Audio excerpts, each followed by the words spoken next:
Okay, so where we just left off, I was saying that you have the volume, and we've got the formula for volume, pi times the radius squared times the height. The radius is 4 inches, and the height is 12 inches going up and down. So I'm gonna multiply by my radius, which was 4, and then that's going to be squared, times my height, which is 12. Okay, so I wanted to write these in a different color so you could see the radius of 4 was plugged in for R, and then the height of 12 replaced the H. Okay, so now I am going to work this on my calculator. You've got to be careful because sometimes if you type this in directly on your calculator will not follow the order of operations that you know are true. You've seen this before. PEMDAS, PEMDAS. That means you always have to do parentheses first, then anything with exponents, then you're always going to multiply or divide next, and add or subtract last. So the first thing we've got to do here is the exponents, then we can multiply. So, I don't know, I have blue, I definitely wanted to use purple. So that means that this is really V equals pi, and then 4 squared is 16 times 12.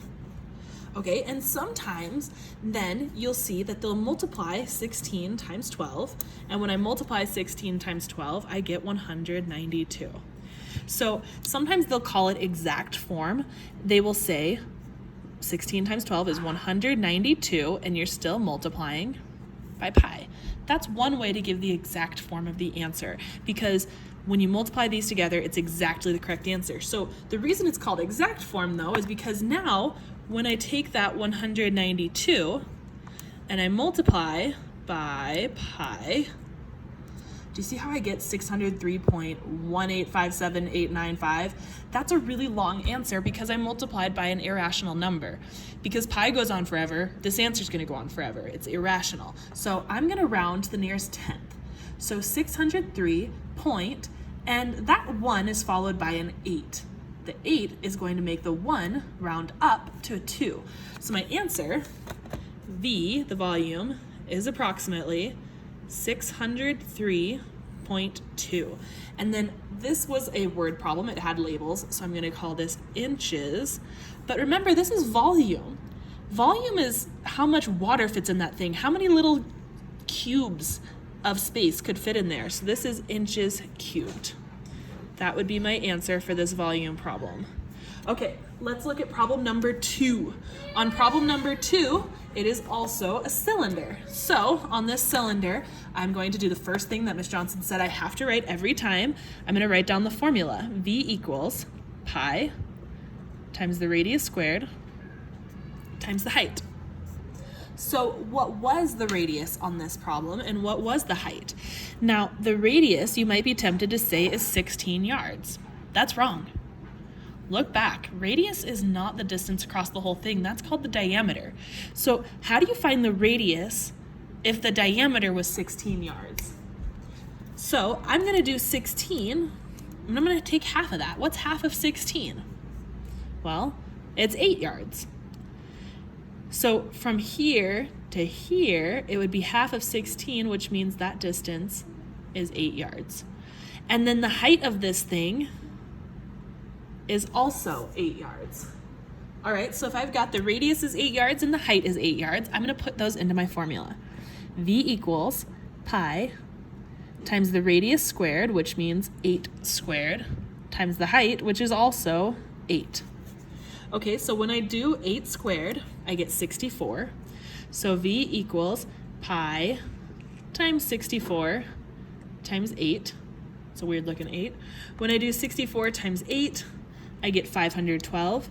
So B equals 512 times pi. If you're wondering why I put the 512 in front and the pi on the end, it's just because it looks nicer. Kind of like how we always say like 2x instead of x times 2.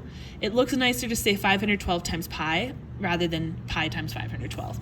Okay, so there's the exact answer, but to get that in decimal form, I'm going to round to the nearest tenth. I will do 512 times pi. Now, if you use the calculator that I keep attaching, the desmos.com / I think scientific, you should be able to use the pi button on there, but you get 1,608, and then I'm not going to leave it at 4 because it's followed by a 9. The 9 makes you round up. Anything that's 5 or higher after the number will round up. If it's 4 and lower, it's going to round I shouldn't say round down, it's going to stay the same. So this number is going to be 1,608.5. So my volume is approximately 1,608.5, and that was yards, and don't forget, cubed, because we're filling it with tiny little cubes of water. Volume is always space on the inside. Area would be space on the outside, like wrapping paper would just be covering with squares. Okay, so those were the 2 cylinder examples. One of them you were given the radius, the other you were given the diameter.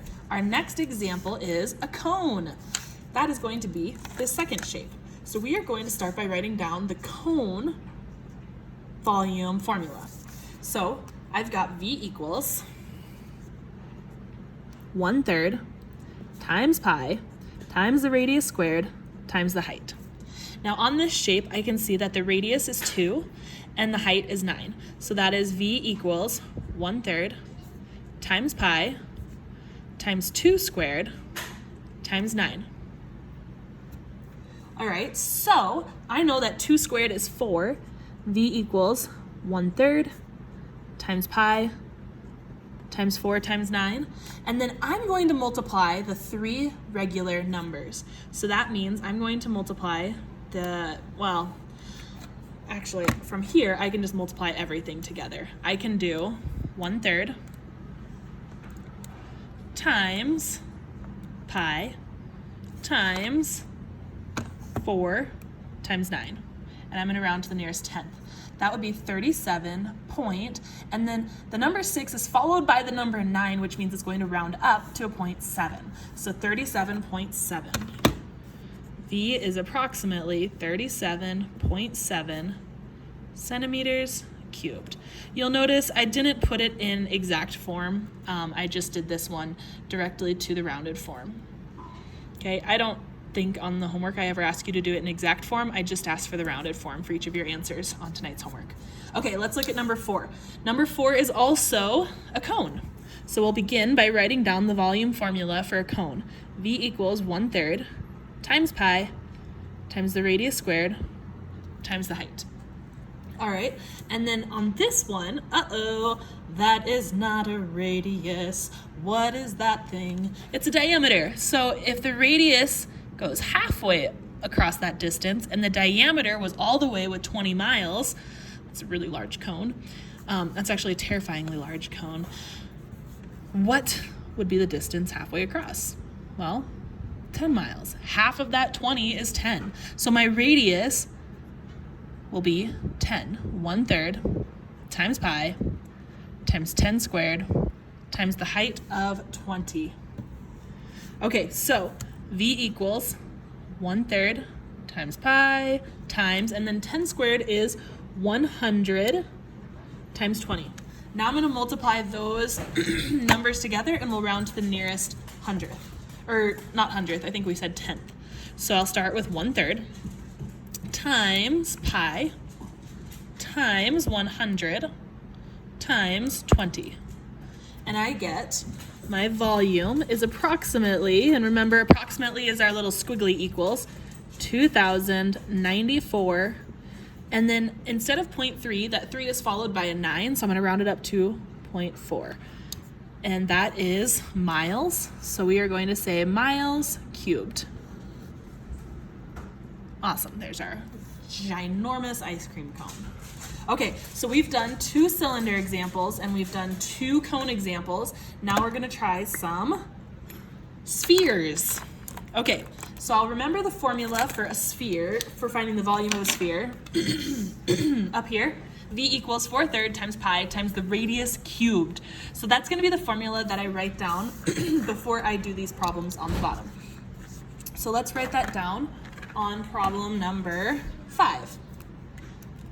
V equals 4/3 times pi times the radius cubed. All right, on this, there's only a radius given. That's halfway across the circle that's cut through the middle. So I'm just gonna put that number into the formula.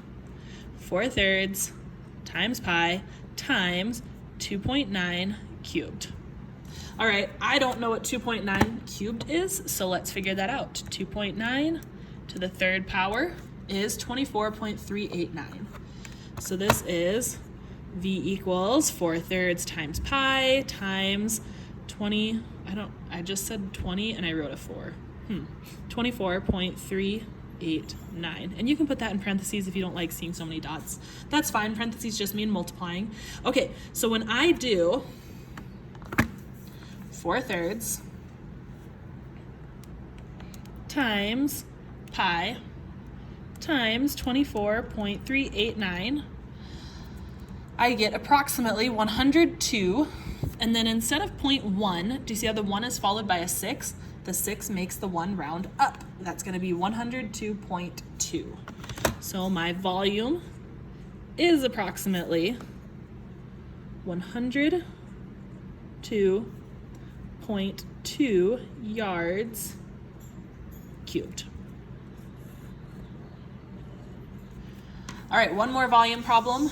This one is also a sphere. You'll notice that I was given the diameter on this one rather than the radius. So when I write down the formula, V equals 4/3 times pi times the radius cubed, and then I'm going to put that, the actual radius, not the diameter. So I've got the 4/3, I've got the times pi, but what is half of this distance? It's not 1.2. I've got to cut that in half.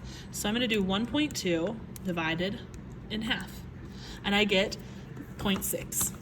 So my radius is actually 6/10 of a foot, 0.6. So I am multiplying by 0.6 cubed. I don't know what 0.6 cubed is. That'd be really cool if I did, but I don't. That is 0.216. So I have V equals 4/3 times pi times 0.216. And then now I can multiply those three things together and I will be able to get our rounded answer. 4/3 times pi times 0.216, and I get a very small number. V is approximately 0.9, because remember there's nothing after that 9, so I am rounding to the nearest tenth here. That is feet cubed. Awesome. So that is a bunch of examples where we did volume of cylinders, cones, and spheres.